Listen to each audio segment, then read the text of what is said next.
So thanks for that question, Sir Renge Peña, Florida. A comment below din po, sir, where you are from, and if you're from Luzon, Visayas, Mindanao, and the city, saan po kayo galing.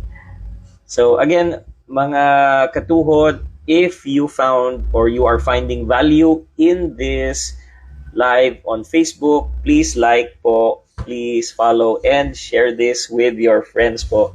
We're doing this live every Sunday at 6 p.m. para sa mga injury sa tuhod po. And again, yung goal natin, our goal is putting the ability back in your life. If you have an injury, if you have arthritis, yan po yung goal natin, putting the ability back in your life to do the things you love.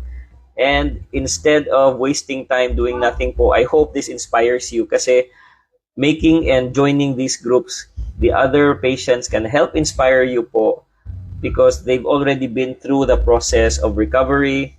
Like if you're asking about the recovery period, maganda din po if you can talk to other patients like yourself. So you can join the Facebook group sa ating ACL Reconstruction Community Cebu.